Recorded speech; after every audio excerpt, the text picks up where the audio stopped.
Welcome to your favorite Tennessee Titans podcast, Tennessee Titans Weekly. Jacques.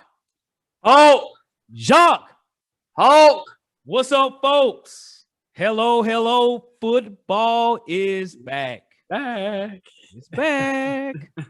Preseason is here. Hey, sir. We get the first view of seeing the Tennessee Titans versus our next door neighbor, the Atlanta Falcons. Yep, right down the street, 4 hours away. Yep.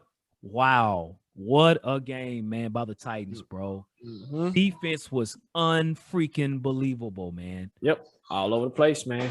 As advertised. Exactly. Yes. The things we've been hearing in camp was pretty much what we saw in the game. Mm-hmm. You know what I'm saying? Right. Almost right to the T. Yeah. Minus your starters, like your starters. Right. But to what this impressed me tonight was our depth guys. Yes. And our depth guys were able to come in there and they were able to create disruption. You know what I mean? We got T.R. Tart out there creating disruption. With Rashad Weaver. You had so many people on the defensive line. Me and Hawk were on the phone like, who was that? Who was that? Who was that? Who was that? You see Naquan Jones. You see the cat from the Pittsburgh Steelers we picked up get a sack. I mean, they were distributing sacks, creating pass breakups. That's right. The Falcons couldn't throw down the field. Nope. It was hard for them to run. I think they only had a total yards of 136 yards. Yep, 138. That's pitiful. 138. That's pitiful. Like good showing. Like Arthur Smith's debut had to be against his old team. Right. And Dean Pease was dialing up blitzes. I will give him credit with that. That's the Dean Pease way. That's what he do. But people don't get too crazy about the offensive line because you're dealing with third string and fourth string offensive liners that are trying to make the team. And it's one of those things they're going to struggle. And you can see that. But man, I mean, what did you see, Hawk? Talk to me. Man, I saw greatness. Okay. And I know it's preseason. So I'm not putting my foot all on the gas. Okay. Because, we still have more games to play and these were backups. Okay. Right. But I will say, if they play trash, I'm sure us and everyone else would talk bad about the Titans, right? Oh, we look mediocre. Our coaches don't know what we're doing. Facts, no paper. Exactly. So when we do well, we need to emphasize, hey, we did great, okay? We did awesome, especially on defense. The Atlanta Falcons, if I'm their coach, and that's Arthur Smith, of course, if I'm an Atlanta Falcon fan, I'd be concerned about the backups because they were trash, okay? Yeah. But for us, you know how many passing yards the Atlanta Falcons had, bro? 21 yards. 21. Our defense, Christian Fulton was out there showing out, right? Showing out. Rashad Weaver, I kept jumping up and down when I seen him play, man. And, it's a story we're going to talk about a lot as far as Jacques sending me some film on Patrick Jones at the University of Pittsburgh. And I kept telling him, I said, man, I see Patrick Jones, but who's number 17 out there? I looked, I said, Rashad Weaver. Then we did a pre-draft show, and Jacques actually had us drafting Rashad Weaver, right? Mm-hmm. And so, we sort of seen his talent, and when we saw today, I was like, that's the real 99 out there, right? I know Jadeveon Clowney had that number. Hey, that's his number now. You know what I'm saying? Very impressed, man. Mason Kinsey balled out. We had individual guys that stood up and stood out of their position. If there was a battle, they have sort of pushed themselves forward, man. So, Right, man, and now that we know this is one game, but the consistency throughout training camp, and then it bleeds over into the first preseason game, and hopefully the next preseason games. Right. I'm all about consistency, and I know the Titans are too. And if you can consistently do this and not fall back, one thing I like, we were able to get off the field on third downs. Yes, that was amazing. And I got a little nervous there the first series that we did, and one thing I have to give credit to Shane Bowen is you can tell he's more comfortable calling plays. Yep. He dialed up. I know if people don't understand, preseason is not scripted, so they're not scheming, they're not doing. They're just out there being simple defense, simple offense, right? Yep. And one thing I noticed on the first series when Falcons went 3 and out on the third down, we had our starting defense out there, and Shane wasn't afraid to blitz. Last year we didn't really blitz a lot. But he sent the packages. It was one-on-one coverage on the outside, and it was man-to-man. And what that does is that tells me that's just a taste of what we have coming for the season, where he's going to send a house when he needs to send a house. He has the guys and the personnel to do it. He's going to do it. So I'm really impressed with Shane Bowen as well. Todd Downing, he called it. Todd Downing calling of the game was simple, people. It was, we got to see what we have in Logan Woodside and Matt Barkley. That's 2. That's 1 and 2. Second, we got to see what we have in our kickers, which it was one of those things where we get in the 50. Okay, let's try not to get this first down. Let's just throw a play, send the kicker out there. How are you good in 50-yard kicks? 49. What we got? Talk to me. Let's see what we got. I know McCann got hurt, which on a almost a cheap shot of a play.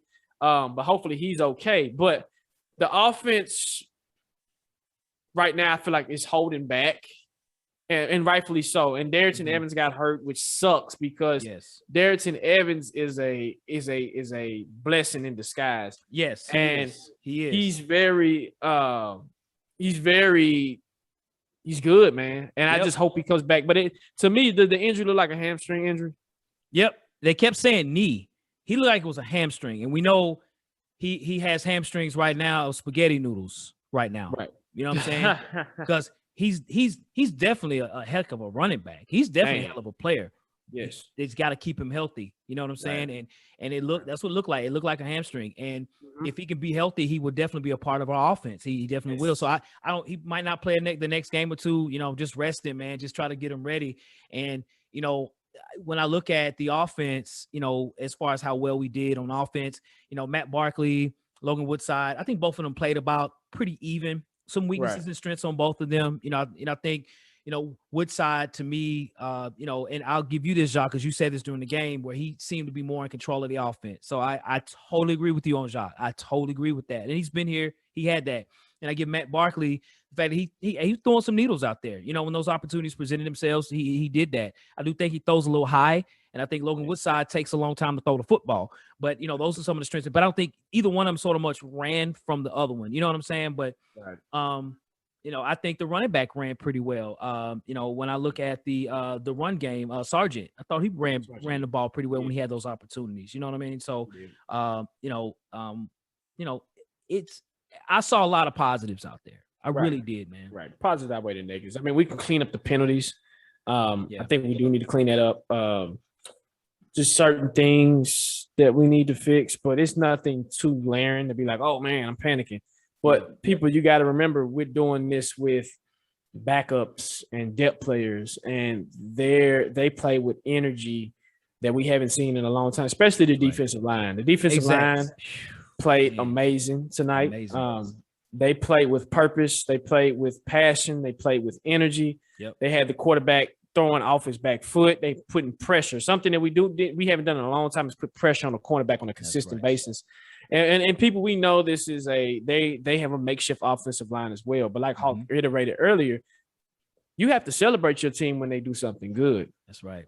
We would, like you said, we would talk about them really bad if this was a preseason. We seen a lot of glaring holes, a lot of issues. Oh my God, we need to fix this. We need to fix that. That's right. So I think the next steps, man, is trying to figure out how do we get some of the starters on offense in there, just gingerly, just to get them 1 or 2 plays and just be like, hey, we're good to go. Right. Let's get them some get their feet wet a little bit, because we got the Cardinals coming up the first game, and that's going to be. I'm not worried about the Cardinals, but they have D-Hop and they got AJ Green, and defense is really going to have to play lights out to shut those two down, which I think they can. Right. So, Jacques, there were several players in this game, man, that I think were the stars of the game. Okay, and you and me discussed before the show. You know, just in our conversation. You know, I asked you, and I was like, man, we got to put this on the show. I asked you, I said, look, and this was out without scripting, paper, anything, like literally facts, no paper, right? I asked Jacques, I said, man, you got to give me your top 5 of the players that we had tonight in rank from 5 to 1. You know what I mean? And Jacques, man, he just like that, boom. So I was like, Jacques, you got to bring that to the show, bro. Like that's heat. So talk to us, Jacques. Who is your top 5? Then I'll give you my honorable mention. You know what I'm saying? Okay. Yeah, absolutely. So my top 5, man, we're going to go down the list. We're going to start off. I'm going to start with Christian Fulton. Okay. He had a hell of a pass breakup and something that we've been wanting him to do, and he was able to do. I mean, that was like one of the plays of the game with him breaking up that pass. Yeah. So big ups. My next one is Breon Borders. Breon Borders played a hell of a game. He almost had an interception as well. He was all over the field. They gave him PT time. He's doing his thing. David Long Jr., killing the game. Killing it. Like, he got an interception. We seen him out there doing it. Who did I say? Christian, David, Breon Borders. Yep. I'm trying to say my best for last. Right. Who did I? It was the receiver. Mason Kinsey. Tighten up low yards. Yep, tighten up low. Mason Kinsey had 51 yards, 4 receptions. He was out there snagging balls from Barkley, who was throwing them high. So shout out to Mason. I think he kind of solidified himself a little bit. And then the surprise of the night, Rashad Weaver. Okay, so when I see this young man, I looked at his length, his height, his weight, 6'5". He looks almost like 6'7". Long arms, tall. So the first time I look at him, he comes off the line with aggression. But like you iterated, Hawk, you said it's like a smooth get off to where it's not too aggressive, but it's not too slow, but it's just right. And he times it just right. Yep. And he's around the ball. He stops the run, gets a sack. I say 2 sacks, but they say 1.5. But they gave him a half, and I'm like, no, man, you should have gave him that 2. Exactly. That was his sack. Solo. Yes. He had a pass breakup. Yep. Which he almost had an interception. Yep. Stopping the run. I mean, the kid was all over the place. And the funny thing about it, he was consistently doing it. He was consistently doing it so much that they were holding him. Yep. That's right. And they had to double team him, which allowed everybody else on the defensive line to eat. And I said this, and I told Hawk this, I said, and remember, we're doing this without Jeffrey Simmons, Danico Autry, Bud Dupree, Harold Landry. Tierra Tart was out there, but they took him out. And when he was out there, he was killing it too. He was. It's just you're doing it without those guys. So just imagine once you plug those guys in, how scary this defense gets. Exactly. So that's my top 5, man. Those 5. And the crazy thing about it was more. It was like more people. And facts, no paper. It's like everybody contribute. And it's just defensively, we held them to 138 yards. And I thought I was going to do a goose egg, but they got 3 points. Yeah, we'll take it. That's fine. But I mean, that was on AJ McCarron, and he's an NFL quarterback. He's a backup NFL quarterback. That's right. So who's your honorable mention, man? So for me, man, I would say Tierra Tart. I mean, he might not have a lot of stats. When he was on the field, he was dominating, and he allowed a lot of other players to eat. So I'm going to throw that name out there real quick. But, more than anything, a player that I really liked tonight, man, and I'm still looking even on defense, was Wyatt Ray, right? Man. Wyatt Ray, the linebacker. He was all over the field. He had a sack and a half as well too, right? Yep. And he played with a motor, just like the whole defense, just played like, they had fire in their feet, and they was just all over the field. Wyatt Ray was playing wild. Yes. And I'll give a shout out to Titan Upload. He spoke very high about Wyatt Ray when we signed him and everything. And, Wyatt Ray played very, very well tonight. Great job to Wyatt Ray. He is trying to earn him a spot on this defense, and there's spots available for him.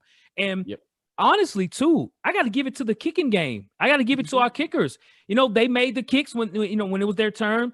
The Titans on purpose were running the ball on 3rd and 8. So we can kick field goals. We're trying to get our kickers some burn here, and that's what we did. And, I give it to McCann and Ficker, both of them. Ficker, the field goal kicker, both of them made their kicks. And lastly, Chester Rogers on punt return. Man, dude, you see him running? I did. Just by him doing that, even with Mason Kinsey giving that as an option as a punt returner, because Chester Rogers can return kicks, will help him to make the team, man. If they keep 7 receivers, he'll make the team based on that alone. You know what I mean? So those are my honorable mention guys. You know what I'm saying? He almost broke one for a touchdown. We hadn't really seen nothing like that in a while here in Tennessee. A punt returner that can go at any time. He get in space, and you notice how when he got in space, he took advantage of it. Yeah. I want to give a shout out to Monty Rice.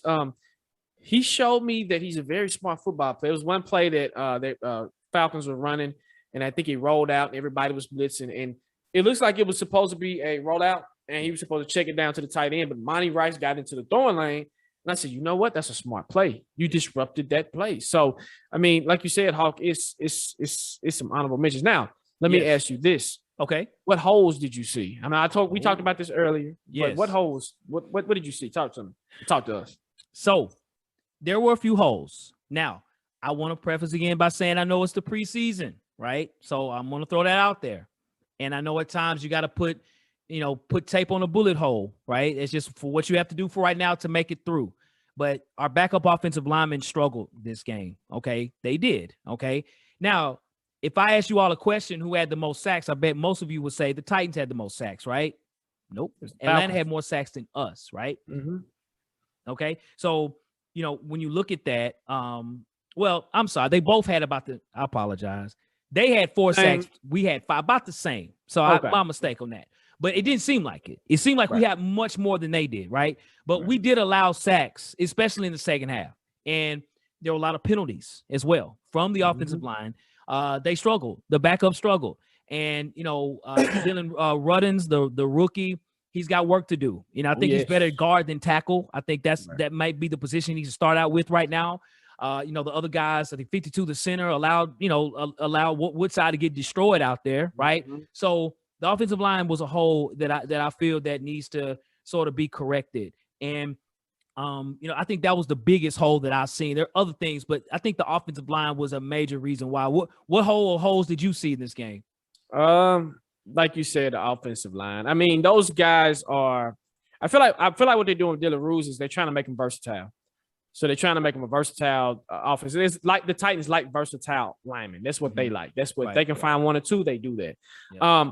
What I see with the offensive line, I know this is just a bunch of guys, 3rd and 4th stringers, which I'm fine with. Like you said, you're getting Logan Woodside destroyed out there, missing assignments and missing blocks. I feel like half of them will be gone during cut day because none of them really stand out. And then think about this too.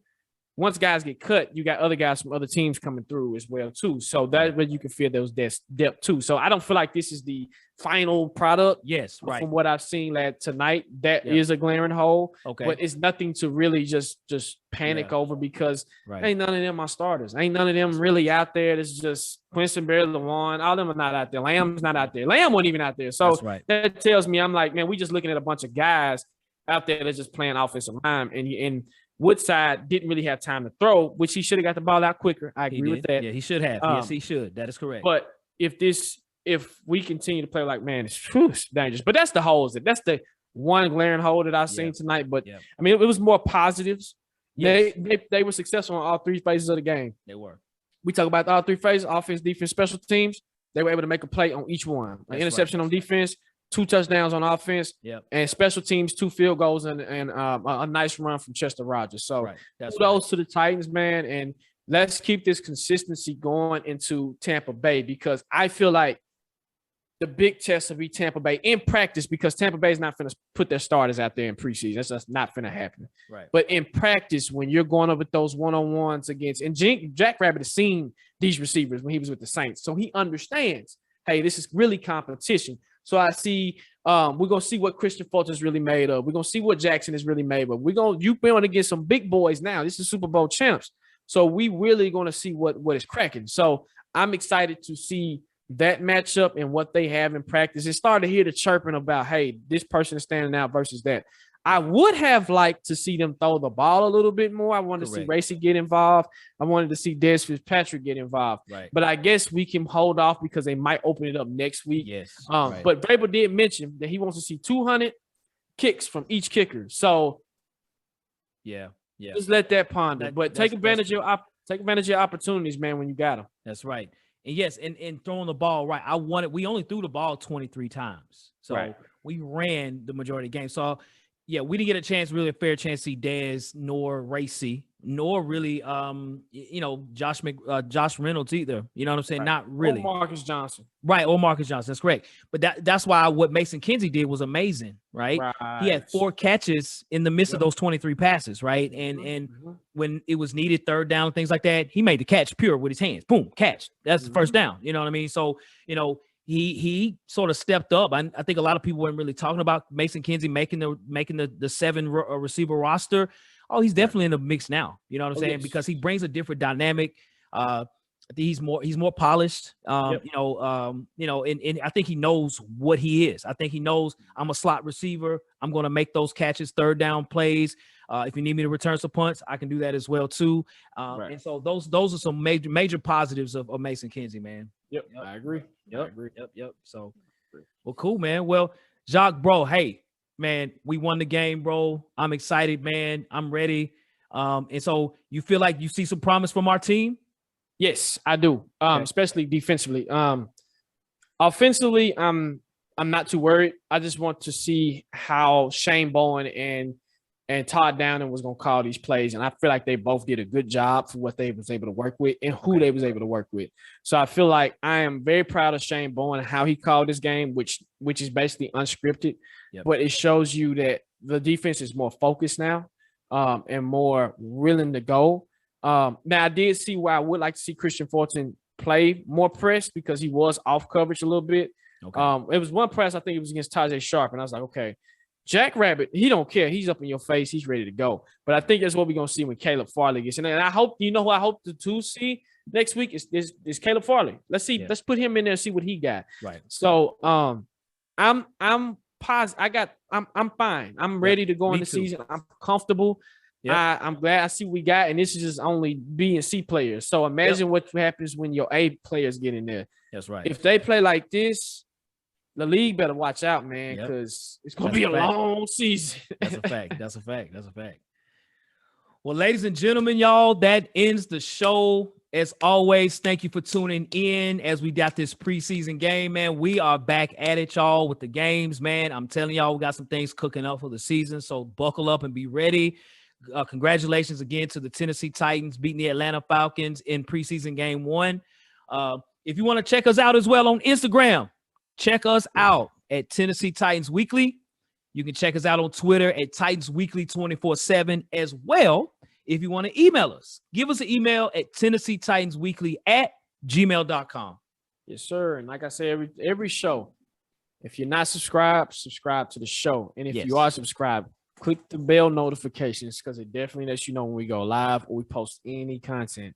Also, we're trying to get to a goal to 2,000 subscribers at least by mid-season. So help us reach our goal, man. We're trying to get there. We're trying to provide this good content. Hey, come join the Titan Weekly family, man. We are very welcoming over here. So just come on and also share the video. Tell your mama, your uncle, your auntie, your cousin, your cat, your dog. Tell everybody. Share the content. And, baby, we're here. Tighten up. Football is back, and I am geeked and excited, man. Same for me, too. Same for me, man. Well, to you and yours, tighten up as always. And you know it. Facts! No paper!